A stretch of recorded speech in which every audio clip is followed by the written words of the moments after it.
এই, তো জানিস কোটা প্রথা আবার বহাল রাখা হয়েছে। কি ভাই আসলেই? এর প্রতিবাদে কি আমরা কিছু করতে পারি না? এর প্রতিবাদে আসলে আমাদের কিছু করা উচিত। শোন, কালকে একটা কাজ করি, আমরা সবাই মিলে ক্যাম্পাসে চলে আসি, এরপর আমরা একটা কিছু ডিসিশন নিব সেখানে। হ্যাঁ, সবাই চলে আসিস কিন্তু। জি ভাই, জি ভাই।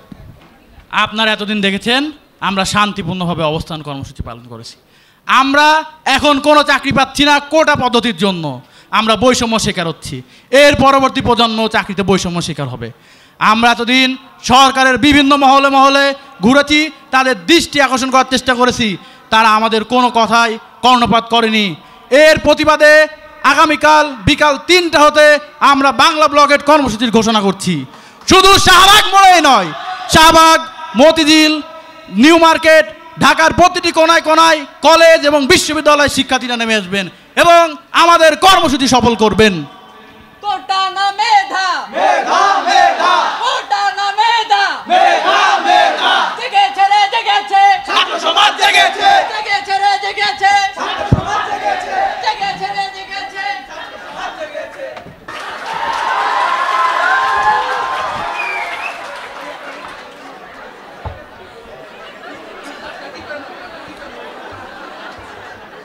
মাননীয় প্রধানমন্ত্রী, মেধা এবং কোটা, মনে হতে পারে যারা কোটায় চাকরি করে তাদের কোনো মেধা নেই। এখন আমার সামনে যদি দুইটা অপশন থাকে যে মুক্তিযোদ্ধার সন্তান এবং রাজাকারের সন্তান, আমি কাকে চাকরি দেব? অবশ্যই মুক্তিযোদ্ধার সন্তানকে। ফলে কোটা এবং মেধা এই দুইটা জিনিস নিয়ে মানুষের মধ্যে বিভ্রান্তি সৃষ্টি করা হচ্ছে। এ বিষয়ে আপনার মন্তব্য কি? মুক্তিযোদ্ধার নাতিপুতিরা কোটা পাবে না, তাহলে কি রাজাকারের নাতিপুতিরা পাবে? সেটা আমার প্রশ্ন দেশবাসীর কাছে। এই মুক্তিযোদ্ধাদের জন্যই তো এখন গলা বাড়ায় কথা বলতে পারতেছে, না হলে এই পাকিস্তানিদের বুটের লাথি খেয়ে মরতে হতো। আজকে আমরা চাইলাম অধিকার আর হয়ে গেলাম রাজাকার।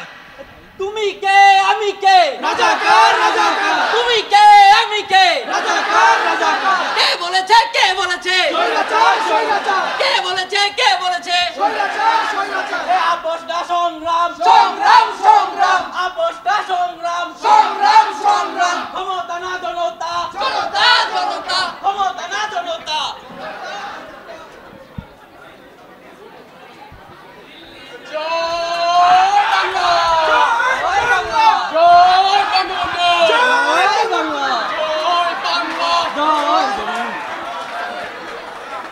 এবার আপনাদের সামনে বক্তব্য নিয়ে আসছেন বাংলাদেশ আওয়ামী লীগের বারংবার নির্বাচিত সাধারণ সম্পাদক, গণপ্রজাতন্ত্রী বাংলাদেশ সরকারের সড়ক পরিবহন ও সেতু মন্ত্রী।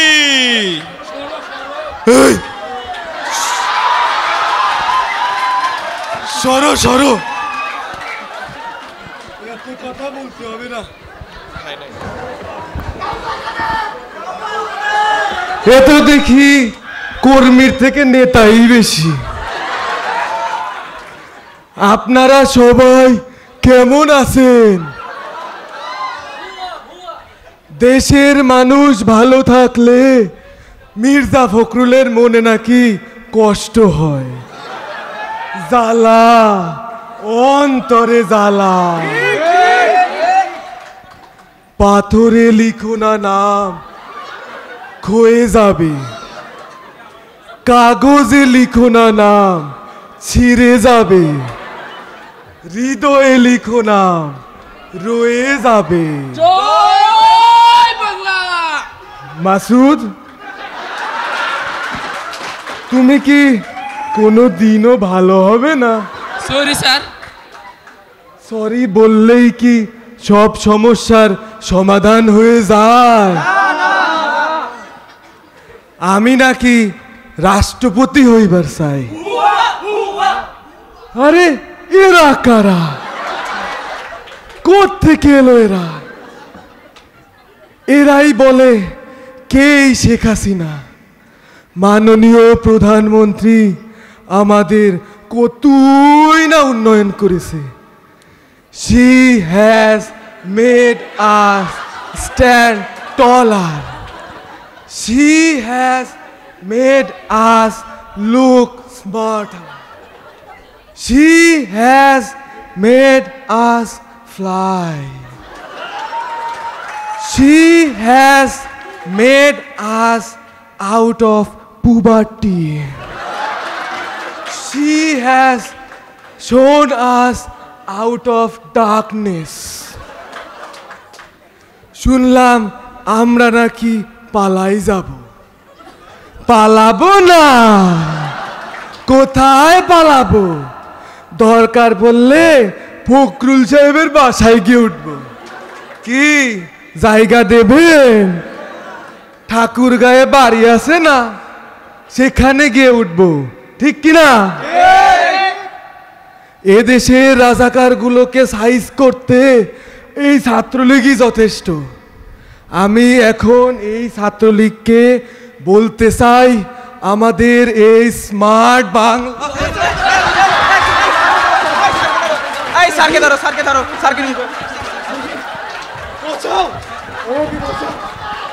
এ পর্যায়ে বক্তব্য নিয়ে আসছেন বাংলাদেশ ছাত্রলীগের সংগ্রামী সভাপতি জনাব সাদ্দাম হোসেন। বক্তব্য নিয়ে আসছেন সাদ্দাম হোসেন। জয় বাংলা, জয় বাংলা, জয় বঙ্গবন্ধু, জয় বঙ্গবন্ধু। কারা আজকে এই আন্দোলনের নামে তালবাহানা তৈরি করতে চায়? কারা এই আন্দোলনের নামে নাটক তৈরি করতে চায়? কাদেরকে জুজুর ভয় দেখায়? এই রাজপথ থেকে জন্ম নিয়েছে ছাত্রলীগ, রাজপথের রাজা হচ্ছে ছাত্রলীগ। কাদেরকে ভয় দেখায়? একদিন যাবে, 2 দিন যাবে, 5 দিনও যাবে, কিন্তু ছাত্রলীগ থেকেই যাবে।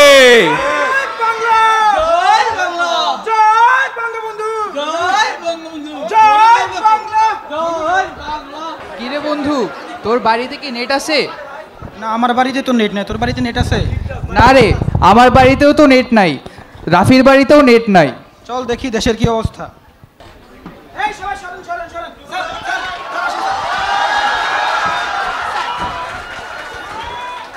স্যার, বর্তমানে যে ইন্টারনেটের এই সমস্যা, এগুলো জনগণ জানতে চায়, আপনার বিবৃতি কি? আসলে আমরা নিজেরাই ইন্টারনেট 4G থেকে 2G করেছি। এটার একটাই লক্ষ্য, যাতে সাধারণ মানুষের জন্মলে কোনো ক্ষতি না হয়। সাধারণ মানুষের নিরাপত্তার জন্যই আমরা এটা করেছি। তাহলে কি স্যার ইন্টারনেট বন্ধের জন্য আপনারাই দায়ী? না না না না, আমরা দায়ী না। এই যে বিএনপি জামাত এই যে দেশের নাশকতা চালাচ্ছে, আমাদের 3টা মেজর ডাটা সেন্টার নষ্ট করে দিয়েছে, এজন্য ইন্টারনেট বন্ধ হয়ে গিয়েছে। কিন্তু স্যার, তারা তো বলছে তারা কিছু করেনি। ও হ্যাঁ, আরও একটা কারণ আছে। এই যে বাংলাদেশে নিম্নচাপ হচ্ছে, বৃষ্টি, প্রচণ্ড বৃষ্টি, এই বৃষ্টির পানি স্যাটেলাইটে ঢুকে গিয়ে স্যাটেলাইট অটোমেটিক অফ হয়ে গিয়েছে, ইন্টারনেট বন্ধ হয়ে গিয়েছে। আচ্ছা স্যার, কেউ কেউ তো বলছে নাকি ইন্টারনেট স্পিড স্লো হয়ে গেছে, এই ব্যাপারে আপনি কি বলতে চান?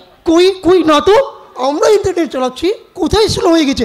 হ্যাঁ, যারা ভিপিএন চালাচ্ছে তাদের সমস্যা হইতে পারে। হ্যাঁ, আরেকটা প্রশ্ন স্যার। এক মিনিট। হ্যালো, আসসালামু আলাইকুম আপা।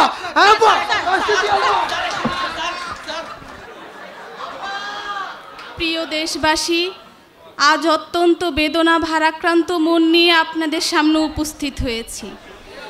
লাখো শহীদের রক্তে অর্জিত স্বাধীন বাংলাদেশের জনগণের আর্থসামাজিক উন্নয়নের জন্য নিরলসভাবে পরিশ্রম করে যাচ্ছে আওয়ামী লীগ সরকার। এই আন্দোলনের শুরু থেকে সরকার যথেষ্ট ধৈর্য এবং সহনশীলতা প্রদর্শন করেছে। এই আন্দোলনকারী কোমলমতি শিক্ষার্থীদেরকে নিয়ে আমি উদ্বিগ্ন এবং এই আন্দোলনকারীদের নিরাপত্তা নিশ্চিত করার লক্ষ্যে পুলিশ সর্বাত্মক সহযোগিতা করেছে। আমি বিশ্বাস করি এই সন্ত্রাসী কর্মকাণ্ডের সঙ্গে ছাত্র সমাজের সংশ্লিষ্টতা নেই। অহেতুক কতগুলো মূল্যবান প্রাণ ঝরে গেল। আপনজন হারানোর বেদনা যে কত কষ্টদায়ক তা আমার চেয়ে আর কে বেশি জানে। এর জবাব প্রধানমন্ত্রী না দিয়ে তিনি আসছেন মেট্রো রেলের শোক প্রকাশ করতে। আমার ভাই মরল কেন? জবাব দে। আমার ভাই মরল কেন? জবাব দে। আমার বোন মরল কেন? জবাব দে। আমার বোন মরল কেন? জবাব দে। 1 2 3 4 খুনি হাসিনা গদি ছাড়। 1 2 3 4 খুনি হাসিনা গদি ছাড়। 1 2 3 4 খুনি হাসিনা গদি ছাড়। কোটা সংস্কার আন্দোলন ও তার প্রেক্ষিতে উদ্ভূত পরিস্থিতিতে অনেকেই অপ্রত্যাশিতভাবে আহত ও নিহত হয়েছে। তাছাড়া রাষ্ট্র স্থাপনায় অগ্নিসংযোগ সহ নানা সহিংস ঘটনা ঘটেছে। আমরা এই সকল অনাকাঙ্ক্ষিত ঘটনার তীব্র নিন্দা জানাই। সুষ্ঠু তদন্ত সাপেক্ষে দ্রুত বিচারের দাবি জানাচ্ছি। সার্বিক স্বার্থে আমরা এই মুহূর্তে আন্দোলন প্রত্যাহার করছি। প্রিয় দেশবাসী, আমি আপনাদের মাঝে ফেসবুক লাইভটি নিয়ে এসেছি একটি জরুরি ঘোষণা দেওয়ার জন্য। সমন্বয়কদের জিম্মি করে যে স্টেটমেন্ট দেওয়ানো হয়েছে সেটা জাতির নিকট গ্রহণযোগ্য নয়। তাদেরকে নিরাপত্তার নামে ডিবি কার্যালয়ে আটকে রাখা হয়েছে এবং অস্ত্রের মুখে ডিবির লিখে দেওয়া স্ক্রিপ্ট পড়ানো হয়েছে। আমরা সেই বক্তব্য প্রত্যাখ্যান করছি। ছাত্র হত্যার দায় অবশ্যই প্রধানমন্ত্রীকে নিতে হবে। জাতির কাছে ক্ষমা প্রার্থনা সহ 9 দফা দাবি আদায় না হওয়া পর্যন্ত আমাদের এই আন্দোলন চলমান থাকবে। ম্যাম, আন্দোলন বহাল নিয়ে আপনার মন্তব্য কি? এখন ছাত্ররা কি নিয়ে আন্দোলন করতেছে আমি তো বুঝতেছি না। কোটা চাইলো, দিলাম তো কোটা, এখন নাকি তারা সরকার পতন চায়। আর কি বলে শেখ হাসিনা পালিয়ে গেছে, শেখ হাসিনা নাই, শেখ হাসিনা চলে গেছে, শেখ হাসিনা পালায় না। আমরা একটি জরুরি সিদ্ধান্ত মোতাবেক আপনাদের জানাতে চাই, আগামী 6 আগস্টের long march to Dhaka program একদিন এগিয়ে অর্থাৎ আগামীকাল 5 আগস্ট ঘোষণা করছি। বাংলার মুক্তিকামী জনতা ঢাকার উদ্দেশ্যে রওনা হন। আপনারা যে যেভাবে পারেন মসজিদের মাইকে ঘোষণা দিয়ে, বিশেষ করে ঢাকার আশেপাশে জেলার যারা আছেন আজকে রওনা দিবেন। আমাদের এই লড়াই চূড়ান্ত লড়াই। আমরা গণভবনের মুখী রওনা হব এবং এক দফা এক দাবি স্বৈরাচার পতনের মাধ্যমে আমরা ফিরব। ঢাকা আসো জনতা, ছাড়তে হবে ক্ষমতা। আর কতকাল জ্বালাবি, আর কতকাল জ্বালাবি, এক দফা এক দাবি, খুনি হাসিনা কবে যাবি, খুনি হাসিনা কবে যাবি। আপা আপা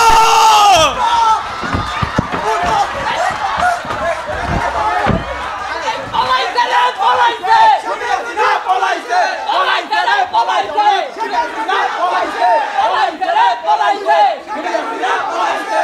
সিসি হাসিনা লজ্জায় বাঁচি না, সিসি হাসিনা লজ্জায় বাঁচি না।